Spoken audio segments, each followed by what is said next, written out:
Eu não estou aqui... O senhor acredita que a igreja brasileira chegou a idolatrar ao ex-presidente, ao Bolsonaro?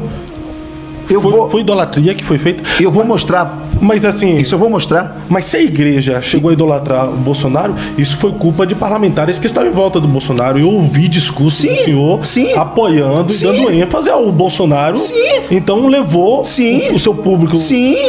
As pessoas que votaram no senhor são tudo crente, né? Deixa eu só lhe dizer aqui uma coisa, Fábio, essa sua colocação, ela é muito importante.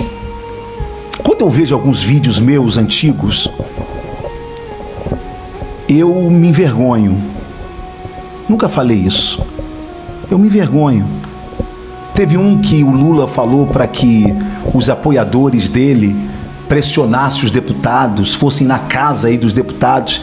Eu subi lá na tribuna e falei: Lula, se os seus asseclas forem na minha casa, na escola dos meus filhos, perturbar a minha mulher e for na minha casa, eles vão ser recebidos a bala. Eu vi esse discurso. Você lembra disso? Lembro. Eu me envergonho. Sério? Se fosse hoje, tu não faria mais. Quando eu olho para aquele vídeo, você sabe com o que eu tô parecido ali? Com Bolsonaro. Não tô parecido com Jesus. Por isso que eu tenho vergonha. Eu podia falar tudo aquilo sem me expressar daquela forma. Eu sou um pastor. Você perguntou sobre idolatria? Sim. Vamos lá. E eu digo mais uma vez, se a igreja idolatrou o Bolsonaro e idolatra, isso tem... Quem tem uma parcela de culpa disso somos nós pastores, somos nós parlamentares. Eu não tenho dúvida. Isso eu não tenho dúvida disso. Agora, deixa eu só lhe contar uma coisa aqui. Só para você ver o nível de ignorância, certo? Você ainda acredita que toda autoridade vem do Senhor? Você acredita por Deus? Eu acredito porque é bíblico, né? Isso é porque é bíblico. Portanto, Bolsonaro só chegou à presidência da República porque Deus permitiu. Sim. Ok? Sim. Bem, Lula só chegou à presidência da República porque Deus permitiu. Não houve anomalias na Não, o Senhor, ele não perde o controle, não. Não houve um Deus aqui, agora o diabo, não. O Senhor é soberano, o Senhor é maior que STF, o Senhor é maior do que Alexandre de Moraes, o Senhor é maior do que tudo. Lula é presidente dessa nação por uma permissão de Deus, sem meu voto, mas por uma permissão de Deus. Aí, eu fui representar a Frente Parlamentar Evangélica, em que Lula foi sancionar um projeto de lei criando o Dia da Música Gospel no Brasil, 9 de junho. E aí, eu fui representar a frente porque eu sou vice-presidente da frente e o presidente da frente, pastor Silas Câmara, deputado federal, não poderia estar. E nem o autor do projeto, que estava sendo sancionado como lei, virando lei, Raimundo Santos, deputado e pastor também, poderia estar, porque ambos moram longe, não é? E não tinha voo.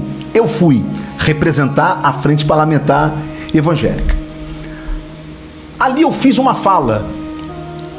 Nessa minha fala, eu reconheci que boa parte dos programas sociais implementados pelo governo Lula, como Bolsa Família, ProUni, Minha Casa Minha Vida, Luz para Todos, Gás, atendia aos nossos irmãos em Cristo. E por quê? Claro, a igreja trabalha onde? Na base da pirâmide social. Classe E, classe D, classe C, que é onde os programas sociais chegam. E eu reconheci isso naquele momento. Isso eu não menti, ok? E disse ao presidente Lula que quando Deus quer usar uma autoridade, Deus usa. E relembrei que a igreja passou por um processo terrível, que foi a reforma do Código Civil Brasileiro, que transformava a igreja em uma associação. Nossos estatutos que regem-nos internamente perderiam o poder.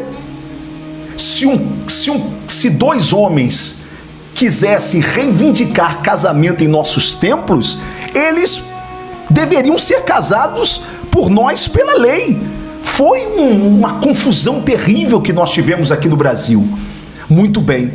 Sabe como que nós conseguimos vencer aquilo e impedir a aquela atrocidade legal contra a igreja a partir da reforma do novo Código Civil brasileiro, através dos deputados e senadores que foram dialogar com o então presidente Luiz Inácio Lula da Silva e chegaram a um acordo e convenceram o presidente Lula, não é? Que permitiu à época que o seu próprio partido votasse a favor da igreja naquele momento, do pleito da igreja. Olha só, ninguém conta isso hoje em dia. Por isso é que tem vídeo lá do Silas Malafaia, do lado do Lula, parabenizando o Lula e pedindo voto pro Lula. Tá certo? Porque o presidente Lula, naquele momento, foi sensível a uma demanda da igreja. E ele assinou a lei, não é? Que ficou conhecida como a Lei da Liberdade Religiosa no Brasil. Pois bem, e eu reconheci tudo isso. E depois nós oramos pelo presidente da República. Eu fui orar por ele. Teve um coral lá que esteve lá cantando, e eu dizendo: Senhor, eu preciso orar por esse homem, porque... Mas só que não estava na programação orar.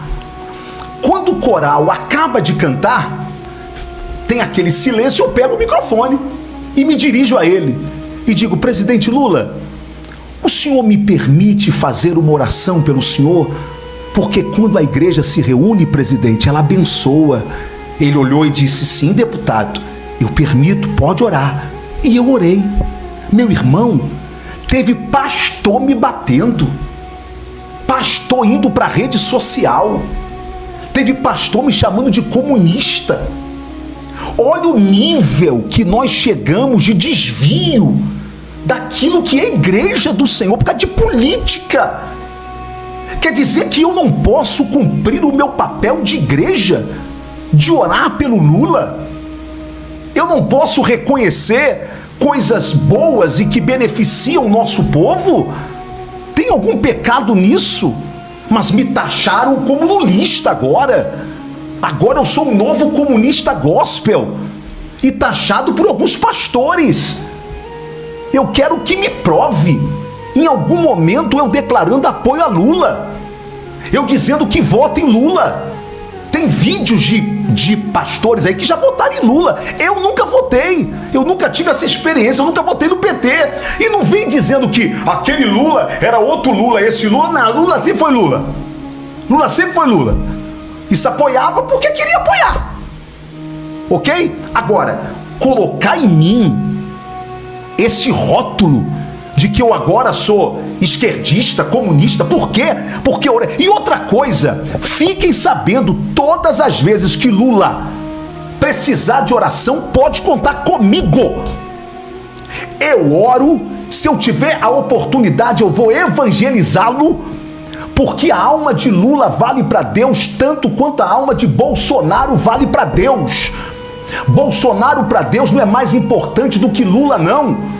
Eu quero a libertação de Lula, a salvação de Lula. Eu sou igreja do Senhor. Faço oposição a ele politicamente. Vai na minha rede social. Essa semana o pau cantou em cima do governo dele. Mas eu tenho que diferenciar. Mas o problema não são os extremos, pastor. Quem não é PT, quem não é Lula, não se torna de direita. E quem não é bolsonarista não se torna de esquerda. Não são esses extremos que está levando as pessoas hoje a taxar o senhor como um pastor comunista. Porque quando o senhor veio a deputado, o senhor ganhou como deputado. Não foi porque o senhor foi considerado como um deputado bolsonarista? O extremo,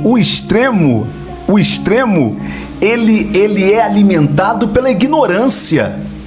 Quer dizer que então, olha só, quando eu me declarei nessa confusão toda, eu disse que eu não sou bolsonarista, Mas o senhor já se declarou como bolsonarista. Claro, meu irmão, claro! Ué, bem-aventurado é o homem que muda, que faz uma autoanálise, uma autocrítica. E eu me declarei que eu não sou bolsonarista, não é porque eu não gosto de Bolsonaro, não. Tenho o maior respeito por Bolsonaro. É o maior líder da direita brasileira até hoje. Esquece!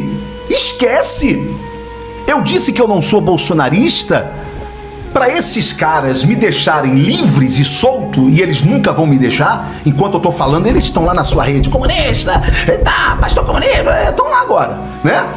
Agora, por que eu me declarei que eu não sou bolsonarista? Por quê? O bolsonarismo